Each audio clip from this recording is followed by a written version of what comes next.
ஓம் சாய்ராம்.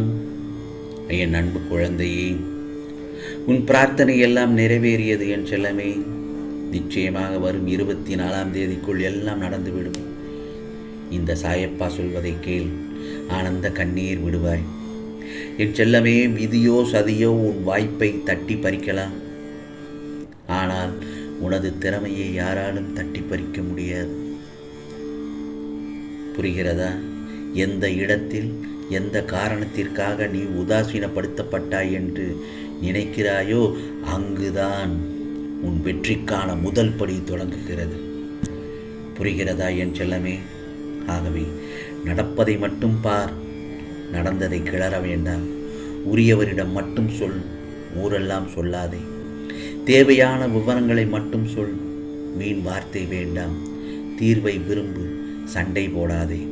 மனிதர்களிடம் வார்த்தைகளை கொடுத்தால்தான் மற்றவர்களின் இதயத்தை உடைப்பது கடினமாக இல்லாமல் சுலபமாக ஆகிவிடுகின்றது.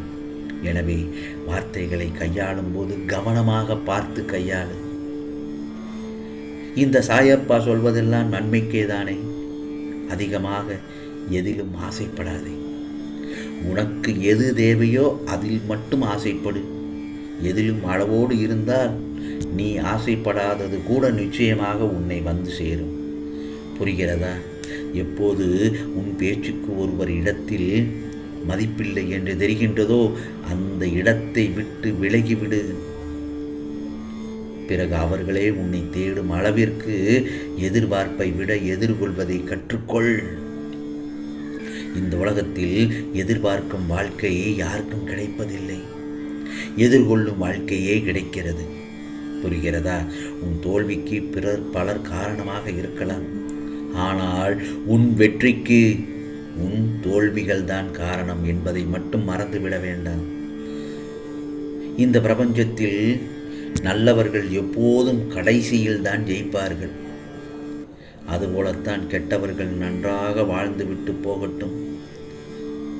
நீ காணும் காட்சி உண்மைதான். ஆம் செல்லமே, நீ பட்ட துன்பம் ஒன்றா இரண்டா நான் கூற, இனி உனக்கு எந்த துன்பமும் உன்னை துரத்த முடியாது. இனி உனக்கு அமைவது எல்லாமே இதோ நினைத்து பார்க்க முடியாத காட்சிகளாகவே அமையப் போகிறது. அனைத்து நன்மையாகத்தான் நடக்கும். ஆம் செல்லமே, உன்னை கசக்கி தூர எரிப்பவர்கள் மத்தியில் இதோ உன்னை வியந்து பார்க்கும் அளவுக்கு உன்னை வளரச் செய்யப் போகிறேன். இன்னும் சில நாட்களில் உன் திறமைகளும் வளர்ச்சிகளும் ஓங்கி நிற்கப் போகிறது. உன் கை வளர்ந்து ஓங்கி நிற்கப் போகிறது. இதோ உன்னை தேடி சிலர் உன்னிடம் அறிமுகப்படுத்தி கொள்ள வருவார்கள். நோய்களிலிருந்தும் கடன் சுமைகளிலிருந்தும் நிவாரணம் நிச்சயமாக கிடைக்கும். இது சாயப்பா சொல்லும் சத்திய வாக்கு. நம்பிக்கையோடு இரு. ஏனென்றால் நம்பிக்கை என்ற நெய்யை ஊற்றிக்கொண்டே இரு. துணிச்சல் என்ற திரியை தூண்டிக்கொண்டே இரு. அறிவு என்ற சுடரை அணையாமல் பார்த்துக்கொள். பிறகு வார், உன் வாழ்க்கை வெளிச்சமாக இருக்கும். எல்லாம் நன்மைக்கே என்று எடுத்துக்கொள் என் செல்லமே. இதைவிட ஒரு பெரிய ஆபத்திலிருந்து நான் உன்னை காத்து கொண்டிருக்கிறேன். உனக்காக வரும் ஆபத்துகளில் இருந்து உன்னை பாதுகாப்பு வளையம் போட்டு பாதுகாப்பாகத்தான் வைத்திருக்கிறேன். உன்னை என்றும் கைவிட மாட்டேன். தைரியமாக இரு. இந்த உலகமே உன்னை கைவிட்டாலும், உன்னுடைய சொந்த பந்தங்கள் உன்னை வெறுத்தாலும், பெற்ற பிள்ளைகளோ உன்னை பகைத்தாலும், அக்கம் பக்கத்தினர் உனக்கு எதிராக மாறினாலும், எப்போதும் என் பிள்ளையாகிய உனக்கு இந்த சாயப்பா ஆதரவாக இருப்பேன். என்னுடைய ஆதரவு எப்போதும் உண்டு என் செல்லமே. நீ நம்பிக்கையோடு இருக்கும் பட்சத்தில் நான் எப்போதும் உன் பொறுமை அளவை சோதித்து பார்த்து கொண்டேதான் இருக்கிறேன். வாழ்க்கையில் போராட்டங்கள் உன் வளத்தை வளர்க்கின்றன. போராட்டம் இல்லாமல் ஒருபோதும் வளர முடியாது. வலுவடைய மாட்டாய். நீ சொந்தமாக சவால்களை சமாளிப்பது அவசியம். ஏனென்றால் வாழ்வது ஒரே ஒரு முறை. அதை உனக்காக வாழு. பிறகு உனக்கான உறவு உன்னை தேடி நிச்சயம் வரும். நீ என்னுடைய துவாரகமாயின் செல்ல குழந்தை. உனக்கு எது சிறந்தது என்று எனக்கு தெரியும் அல்லவா? இந்த சாயப்பா சொல்வதை கேள். உன்னை தேடி வரும் நல்ல செய்தி உன்னை மனம் குளிர வைக்கப் போகிறது என் செல்லமே.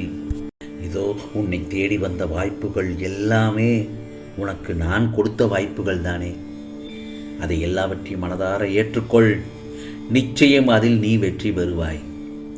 உனக்கான வழியை நான் உருவாக்கி கொடுத்து விட்டேன் என் செல்ல பிள்ளையே. அதில் நீ பயணம் செய்ய தயாராக இரு.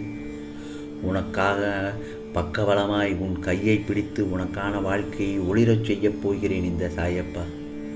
நீ உண்மையோடும் ஆன்மீக உணர்வோடும் கண்ணீரோடும் செய்கின்ற பிரார்த்தனைகளை கேட்டுக்கொண்டுதான் இருக்கின்றேன். ஓம் சாயி, ஓம் சாயி, ஸ்ரீ சாயி, ஜெய ஜெய சாயி என்று மனமுருக என்னை பிரார்த்தனை செய்து கொண்டிருக்கிறாய்.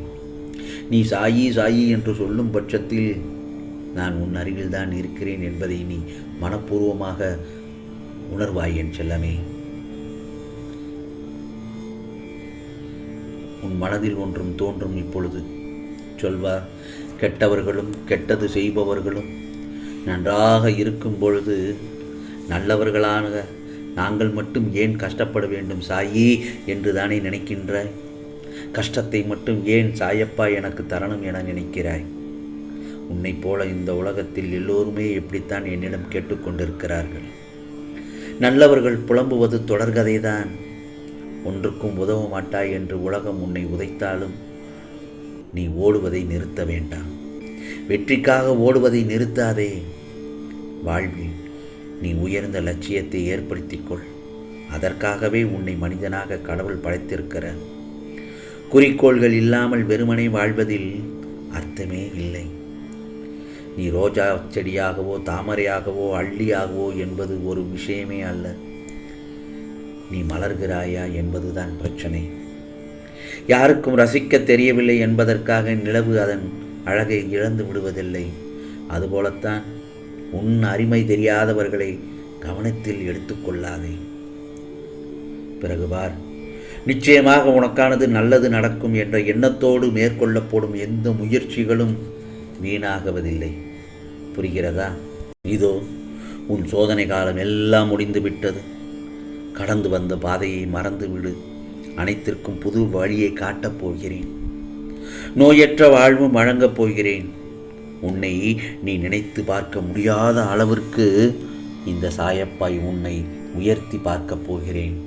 ஆம் செல்லமே, உன் பிரார்த்தனை எல்லாம் நிறைவேறும். நிச்சயமாக வரும் 24ஆம் தேதிக்குள் எல்லாம் நடந்துவிடும். பிறகு ஆனந்த கண்ணீருடன் எனக்கு நன்றி சொல்ல ஓடோடி வருவாய். உனக்கானதெல்லாம் நல்லதே நடக்கும், நல்லதே நடக்கும். ஓம் சாய்ராம், ஓம் சாய்ராம். ராம்ஜி அருள் கிடைக்கட்டும்.